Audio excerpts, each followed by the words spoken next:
2026 सालातील पहिले चंद्रग्रहण मंगळवार दिनांक 3 मार्च 2026 रोजी होणार आहे. हे खग्रास चंद्रग्रहण असून भारतात ते ग्रस्तोदय स्वरूपात म्हणजेच चंद्र उगवतानाचं ग्रहण लागलेल्या या स्थितीत दिसणार आहे. ग्रहणाची सुरुवात ही दुपारी 3:20 सुरू होणार आहे आणि ग्रहणाची खग्रास अवस्था ही दुपारी 4:34 ते 5:33 असणार आहे.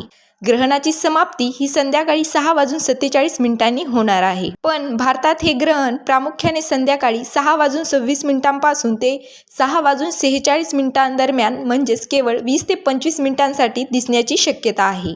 धार्मिक मान्यतेनुसार चंद्रग्रहणाचा सूतक काळ ग्रहणाच्या 9 तास आधी सुरू होतो.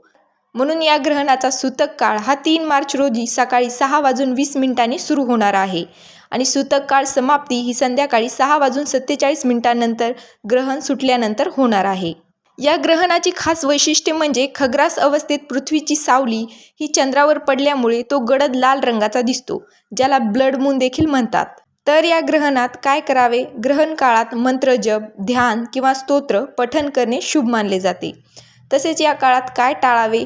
तर सूतक काळात आणि ग्रहण काळात भोजन करणे, झोपणे किंवा नवीन कामाची सुरुवात करणे टाळले जाते. तसेच गर्भवती महिलांनी ग्रहण काळात टोकदार वस्तूंचा वापर करू नये आणि बाहेर पडणे टाळावे अशी पारंपरिक समजूत देखील आहे. मी येथे खग्रास चंद्रग्रहणाची थोडक्यात माहिती सांगितली आहे. अशाच माहितीपूर्ण व्हिडिओसाठी चॅनलला नक्की सबस्क्राईब करा. ज्ञानभक्ती. धन्यवाद.